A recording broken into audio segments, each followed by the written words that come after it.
2024 ഒരുപാട് പരീക്ഷകളുടെ വർഷമാണ്. പ്രധാനപ്പെട്ട ഒരുപാട് പരീക്ഷകൾ ഈ വർഷം നടക്കുന്നുണ്ട്. LDC, LGS, അതുപോലെ degree prelims, LSG secretary, office attendant, അതുപോലെ ICDS സൂപ്പർവൈസർ, അങ്ങനെ കുറേയധികം എക്സാമുകൾ ഈ ഒരു വർഷം വരുന്നുണ്ട്. അപ്പോൾ നമ്മളിപ്പോൾ ഏതൊരു എക്സാമിന് പ്രിപ്പയർ ചെയ്യുവാണെങ്കിലും അതിൻ്റെ സിലബസ് അറിഞ്ഞ് പഠിക്കുക എന്നുള്ളത് വളരെയധികം ഇമ്പോർട്ടൻ്റ് ആണ്. ഇപ്പം നമുക്കറിയാം PSCയുടെ ഹിസ്റ്ററിക്ക് ഒരു സിലബസ് ഉണ്ട്, അതുപോലെ ജോഗ്രഫിക്ക് ഒരു സിലബസ് ഉണ്ട്. അപ്പോൾ ഇതിൽ നിന്നൊക്കെ ചോദ്യങ്ങൾ ഏറ്റവും കൂടുതൽ വരുന്നത് SCERT ടെക്സ്റ്റ് ബുക്കുകളിൽ നിന്നാണ്. അതുപോലെ NCERTസിൽ നിന്നും ചോദ്യങ്ങൾ വരുന്നുണ്ട്.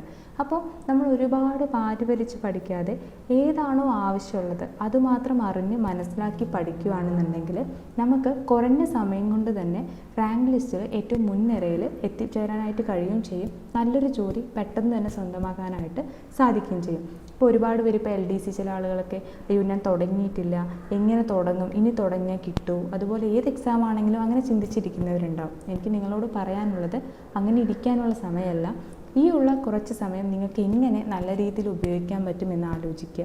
അതുപോലെ പഠിക്കുന്നവരാണെങ്കിലും നിങ്ങൾ ഒരുപാട് വാരി വലിച്ച് പഠിക്കാതെ ആവശ്യമുള്ളത് മാത്രം സെലക്ട് ചെയ്ത് പഠിക്കുക, റിവൈസ് ചെയ്യുക, എക്സാമുകൾ അറ്റൻഡ് ചെയ്ത് നോക്കുക, മോക്ക് ടെസ്റ്റുകൾ എടുത്ത് നോക്കുക. എന്നിട്ട് പോയി എക്സാം എഴുതുവാണെങ്കിൽ ഉറപ്പായിട്ട് നിങ്ങൾക്ക് നല്ല രീതിയിലുള്ളൊരു വിജയം തന്നെ ഉണ്ടാവും. അപ്പോൾ ഇന്ന് ഈ ഒരു വീഡിയോയിൽ നമ്മൾ ഡിസ്കസ് ചെയ്യുന്നത് PSCയുടെ ഹിസ്റ്ററിയിൽ വരുന്നത് ഏതൊക്കെയാണ്? Kerala history, Indian history, world history, അതിൻ്റെ സിലബസ് വെച്ചുകൊണ്ട് ആ സിലബസ് കവർ ചെയ്യാനായിട്ട് ഏതൊക്കെ SCERT ചാപ്റ്റേഴ്സ് പഠിക്കണം, ഏതൊക്കെ NCERT ചാപ്റ്റേഴ്സ് പഠിക്കണം എന്നുള്ളതാണ്. ഇത് കണ്ട് നിങ്ങൾക്ക് വ്യക്തമായി മനസ്സിലാവുകയാണെങ്കിൽ, ഇതനുസരിച്ച് നിങ്ങൾ പഠിക്കുകയാണെന്നുണ്ടെങ്കിൽ ഉറപ്പായിട്ട് നിങ്ങൾക്ക് റാങ്ക് ലിസ്റ്റിൽ ഇടം നേടാനായിട്ട് സാധിക്കുന്നുണ്ടാവും. അപ്പോൾ നമുക്ക് വീഡിയോയിലേക്ക് കടക്കാം. PSCയുടെ കേരള ഹിസ്റ്ററി സിലബസിൽ പറയുന്നത് യൂറോപ്യന്മാരുടെ വരവ്, യൂറോപ്യന്മാരുടെ സംഭാവന, മാർത്താണ്ഡവർമ്മ മുതൽ ശ്രീ ചിത്തിര തിരുനാൾ വരെ തിരുവിതാംകൂറിൻ്റെ ചരിത്രം, സാമൂഹ്യ മത നവോത്ഥാന പ്രസ്ഥാനങ്ങൾ, കേരളത്തിലെ ദേശീയ പ്രസ്ഥാനങ്ങൾ, കേരള ചരിത്രത്തിൻ്റെ സാഹിത്യ സ്രോതസ്സുകൾ, ഐക്യ കേരള പ്രസ്ഥാനം, 1956 ശേഷമുള്ള കേരളത്തിൻ്റെ സാമൂഹ്യ രാഷ്ട്രീയ ചരിത്രം.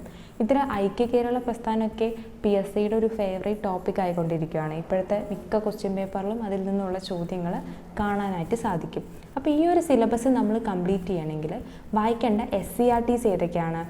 7ാം ക്ലാസ്സിലെ സോഷ്യൽ സയൻസിലെ ചാപ്റ്റർ 8 നവകേരള സൃഷ്ടിക്കായിട്ട്, അതുപോലെ തന്നെ 10ാം ക്ലാസ്സിലെ ചാപ്റ്റർ 8 കേരളം ആധുനികതയിലേക്ക്. ഈ ഒരു 2 ചാപ്റ്ററാണ് നമ്മൾ SCERTയിൽ നിന്നും ഈ ഒരു കേരള ഹിസ്റ്ററിയുടെ സിലബസ് കംപ്ലീറ്റ് ചെയ്യാനായിട്ട് വായിക്കേണ്ടത്.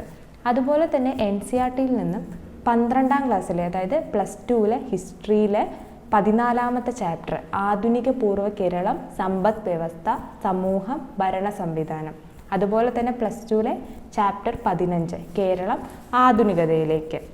PSCയുടെ ഇന്ത്യൻ ഹിസ്റ്ററി സിലബസിലുള്ള ടോപ്പിക്കുകളാണ് രാഷ്ട്രീയ ചരിത്രം, ബ്രിട്ടീഷ് ആധിപത്യം, 1ാം സ്വാതന്ത്ര്യ സമരം, ഇന്ത്യൻ നാഷണൽ കോൺഗ്രസിൻ്റെ രൂപീകരണം, സ്വദേശി പ്രസ്ഥാനം, സാമൂഹ്യ പരിഷ്കരണ പ്രസ്ഥാനങ്ങൾ, വർത്തമാന പത്രങ്ങൾ, സ്വാതന്ത്ര്യ സമര ചരിത്രകാലത്തെ സാഹിത്യവും കലയും, സ്വാതന്ത്ര്യ സമരവും മഹാത്മാഗാന്ധിയും, ഇന്ത്യയുടെ സ്വാതന്ത്ര്യാനന്തര കാലഘട്ടം, സംസ്ഥാനങ്ങളുടെ പുനഃസംഘടന, ശാസ്ത്ര വിദ്യാഭ്യാസ സാങ്കേതിക മേഖലയിലെ പുരോഗതി, വിദേശ നയം. അപ്പോൾ ഇത് കംപ്ലീറ്റ് ചെയ്യാനായിട്ട് നമ്മൾ പഠിക്കേണ്ട SCERT ടെക്സ്റ്റ് ബുക്കുകളും NCERT ടെക്സ്റ്റ് ബുക്കുകളും ഏതൊക്കെയാണെന്ന് നോക്കാം. SCERT ആണെങ്കിൽ 7ാം ക്ലാസ്സിലെ സോഷ്യൽ സയൻസിലെ ഒരു 4 ചാപ്റ്റേഴ്സാണ് പഠിക്കേണ്ടത്. അതുപോലെ തന്നെ 10ാം ക്ലാസ്സിലെ സോഷ്യലിലെ 4 ചാപ്റ്റേഴ്സ്. 7ാം ക്ലാസ്സിലെ 2ാമത്തെ ചാപ്റ്റർ കച്ചവടത്തിൽ നിന്ന് അധികാരത്തിലേക്ക്, അതുപോലെ 3ാമത്തെ ചാപ്റ്റർ ചെറുത്തുനിൽപ്പുകളും 1ാം സ്വാതന്ത്ര്യ സമരവും, 4ാമത്തെ ചാപ്റ്റർ ഇന്ത്യ പുതുയുഗത്തിലേക്ക്, അതുപോലെ 9ാമത്തെ ചാപ്റ്റർ ഗാന്ധിജിയും സ്വാതന്ത്ര്യ സമരവും. അതുപോലെ ഇപ്പോൾ 10ാം ക്ലാസ്സിലെ 4 ചാപ്റ്റേഴ്സാണെന്ന് പറഞ്ഞു. 4ാമത്തെ ചാപ്റ്റർ ബ്രിട്ടീഷ് ചൂഷണവും ചെറുത്തുനിൽപ്പുകളും, അതുപോലെ 5ാമത്തെ ചാപ്റ്റർ സംസ്കാരവും ദേശീയതയും, 6ാമത്തെ ചാപ്റ്റർ സമരവും സ്വാതന്ത്ര്യവും, 7ാമത്തെ ചാപ്റ്റർ സ്വാതന്ത്ര്യാനന്തര ഇന്ത്യ. ഇതൊക്കെയാണ് നമ്മൾ ഈ ഒരു ഇന്ത്യൻ ഹിസ്റ്ററി കംപ്ലീറ്റ് ചെയ്യാനായിട്ട് വായിക്കേണ്ട SCERT ടെക്സ്റ്റ് ബുക്കുകൾ.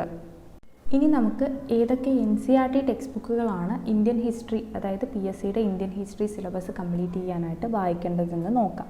അതിൽ ഹിസ്റ്ററിയിൽ 12ാം ക്ലാസ്സിലെ അതായത് +2-ലെ ചാപ്റ്റർ 10 കോളനി ഭരണവും ഗ്രാമപ്രദേശങ്ങളും, അതുപോലെ തന്നെ ചാപ്റ്റർ 11 കലാപകാരികളും രാജ്യവും 1875-ലെ കലാപവും അതിൻ്റെ ചിത്രീകരണങ്ങളും, അതുപോലെ തന്നെ ചാപ്റ്റർ 12 മഹാത്മാഗാന്ധിയും ദേശീയവാദ പ്രസ്ഥാനവും, ചാപ്റ്റർ 13 വിഭജനത്തെ മനസ്സിലാക്കൽ രാഷ്ട്രീയം ഓർമ്മകൾ അനുഭവങ്ങൾ. ഇത് NCERT 12ലെ ചാപ്റ്റേഴ്സാണ്, ഹിസ്റ്ററിയിൽ വരുന്ന ചാപ്റ്റേഴ്സാണ്. ഇനി അടുത്തത് ഗാന്ധിയൻ പഠനത്തിൽ +1 വരുന്ന ഗാന്ധിയൻ പഠനത്തിലെ ചാപ്റ്റർ 2, 3, 4. രണ്ടാമത്തെ ചാപ്റ്റർ മഹാത്മാഗാന്ധിയുടെ രൂപാന്തരം 1-ാം ഘട്ടം, മഹാത്മാഗാന്ധിയുടെ രൂപാന്തരം 2-ാം ഘട്ടം, ഇന്ത്യൻ സ്വാതന്ത്ര്യ സമരത്തിൽ ഗാന്ധിജി വഹിച്ച പങ്ക്, അതാണ് 4ാമത്തെ ചാപ്റ്റർ.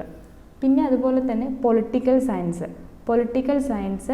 +2-ലെ പാർട്ട് 1-ലെ 4, 6, 7 ചാപ്റ്റേഴ്സ്. 4ാമത്തെ ചാപ്റ്റർ ഇന്ത്യയുടെ വിദേശ ബന്ധങ്ങൾ, 6ാമത്തെ ചാപ്റ്റർ ജനാധിപത്യ ക്രമത്തിൻ്റെ പ്രതിസന്ധി, 7ാമത്തെ ചാപ്റ്റർ ജനകീയ പ്രസ്ഥാനങ്ങളുടെ ആവിർഭാവം. നമുക്കിനി PSCയുടെ വേൾഡ് ഹിസ്റ്ററിയുടെ സിലബസ് നോക്കാം. അതിൽ പറയുന്ന ടോപ്പിക്സ്: ഇംഗ്ലണ്ടിലെ മഹത്തായ വിപ്ലവം, അമേരിക്കൻ സ്വാതന്ത്ര്യ സമരം, ഫ്രഞ്ച് വിപ്ലവം, റഷ്യൻ വിപ്ലവം, ചൈനീസ് വിപ്ലവം, 2ാം ലോക മഹായുദ്ധാനന്തര രാഷ്ട്രീയ ചരിത്രം, ഐക്യരാഷ്ട്ര സംഘടന, മറ്റ് അന്താരാഷ്ട്ര സംഘടനകൾ. ഈ ഒരു സിലബസ് കംപ്ലീറ്റ് ചെയ്യാനായിട്ട് നമ്മൾ വായിക്കേണ്ട SCERT ചാപ്റ്റേഴ്സ് ഏതൊക്കെയാണ്? 7ാം ക്ലാസ്സിലെ 1ാമത്തെ ചാപ്റ്റർ, സോഷ്യലിൽ വരുന്ന 1ാമത്തെ ചാപ്റ്റർ യൂറോപ്പ് പരിവർത്തന പാതയിൽ. അതുപോലെ തന്നെ 10ാം ക്ലാസ്സിലെ ചാപ്റ്റർ 1 ലോകത്തെ സ്വാധീനിച്ച വിപ്ലവങ്ങൾ, സോഷ്യലിൽ വരുന്നതാണ്. അതുപോലെ തന്നെ 2ാമത്തെ ചാപ്റ്റർ ലോകം 20ാം നൂറ്റാണ്ടിൽ. പിന്നെ പറയുന്ന 3 ചാപ്റ്റേഴ്സ് SCERTയുടെ 2011 വേർഷൻ ടെക്സ്റ്റ് ബുക്കിലുള്ളതാണ്. 2ാമത്തെ ചാപ്റ്റർ വിപ്ലവങ്ങളുടെ കാലം, അതുപോലെ തന്നെ ലോകയുദ്ധവും തുടർച്ചയും, അതുപോലെ 2ാം ലോകയുദ്ധവും സാമ്രാജ്യത്വത്തിൻ്റെ തകർച്ചയും. പിന്നെ NCERTയിൽ നമ്മൾ വായിക്കേണ്ടത് പൊളിറ്റിക്കൽ സയൻസ്, +1-ലെ പൊളിറ്റിക്കൽ സയൻസിലെ ചാപ്റ്റർ 6 അന്തർദേശീയ സംഘടനകൾ. നമ്മൾ ഇത്രയും നേരം ഡിസ്കസ് ചെയ്തത് NCERT ചാപ്റ്റേഴ്സും SCERT ചാപ്റ്റേഴ്സും ഹിസ്റ്ററിയുമായിട്ട് ബന്ധപ്പെട്ടത് ഏതൊക്കെയാണ് എന്നുള്ളതാണ്. ഇനി നമ്മൾ വരുന്ന വീഡിയോസിൽ ജോഗ്രഫിയുടെയും എക്കണോമിക്സിൻ്റെയും കോൺസ്റ്റിറ്റ്യൂഷൻ്റെയും അങ്ങനെ PSCയുടെ സിലബസിൽ വരുന്ന എല്ലാ സബ്ജക്റ്റുകളും കവർ ചെയ്യാനായിട്ട് ഏതൊക്കെ SCERT ചാപ്റ്റേഴ്സ് പഠിക്കണം, NCERT ചാപ്റ്റേഴ്സ് പഠിക്കണമെന്ന് നിങ്ങൾക്ക് പറഞ്ഞു തരുന്നുണ്ടാവും. അതുമാത്രമല്ല ഓരോ SCERTയുടെ ക്ലാസ് നമ്മൾ ഈ ഒരു വീഡിയോയിലൂടെ, അതായത് ഈ ഒരു ചാനലിലൂടെ നിങ്ങളുടെ മുന്നിലേക്ക് എത്തിക്കുന്നുണ്ടാവും. അപ്പോൾ ഇപ്പോൾ നമ്മൾ ഇന്ന് ഡിസ്കസ് ചെയ്ത ഹിസ്റ്ററിയുടെ SCERTസും NCERTസും ആവശ്യമുള്ള ആളുകൾ, അതിൻ്റെ PDF വേണമെന്നുള്ള ആളുകൾ എക്സാം ട്രാക്കിൻ്റെ ടെലിഗ്രാം ചാനലിൽ ജോയിൻ ചെയ്യുക. നമ്മൾ ഈ ഒരു സിലബസും അതിൻ്റെ കൂടെ തന്നെ ഏതൊക്കെയാണ് ചാപ്റ്റേഴ്സ് വരുന്നത് അങ്ങനെ മൊത്തത്തിലുള്ള ഒരു PDF നിങ്ങൾക്ക് ഷെയർ ചെയ്ത് തരുന്നതായിരിക്കും.